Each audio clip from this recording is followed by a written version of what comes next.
Speaking for the physicians on the medical staff here in the North County, they're so appreciative of being able to offer this to their patients. Something like this can give patients more sense of control that they're literally doing something, and that actually is one of the basis ideas of the cancer support community, is that giving back the patient the sense of control. So that's one thing it does. The other thing it does is, another big fear when you get a cancer diagnosis is abandonment, fear of abandonment.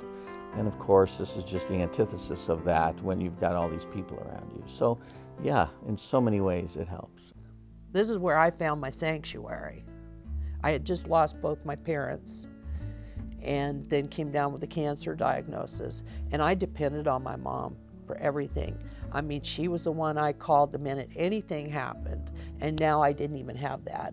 Because of everything I'd been through, I didn't know if I had the energy and the strength at that time to deal with a cancer diagnosis, and I was scared to death. And so I did come, and immediately I belonged. What I was missing after the treatment was some place to go where I could talk about it. And when I found the cancer support community, they have so many programs.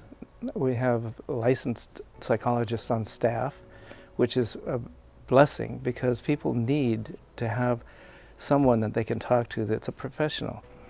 And we have Tai Chi, we have yoga, we have all these programs.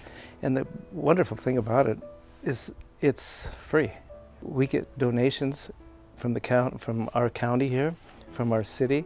It's all locals that are keeping this wonderful organization going.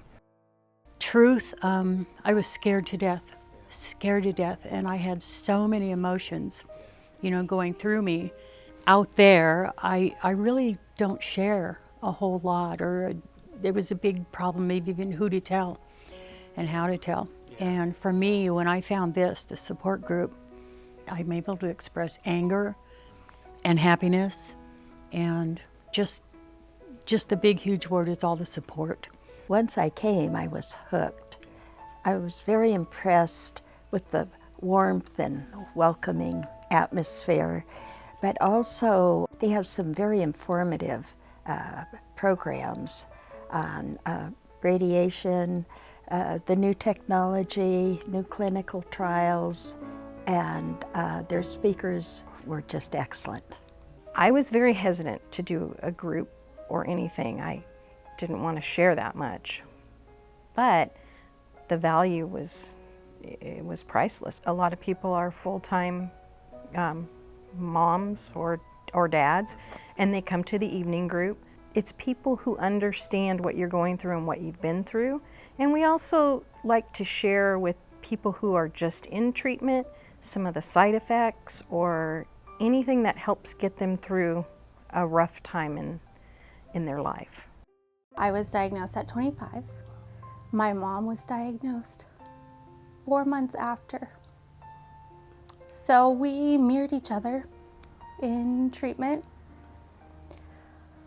and that was 5 years ago.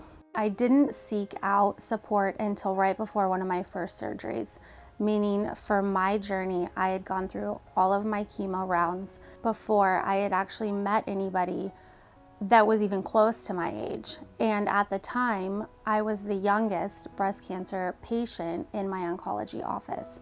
And that's where the cancer support community really brought it home, because they have an evening group that's very much aware of people's work schedules and their home lives and stuff like that. And that's a time where we can get together and just kind of be as one, where someone says, I'm having this pain, and someone else is like, I had that too. And it's just this instant like, oh, thank God it's not just me.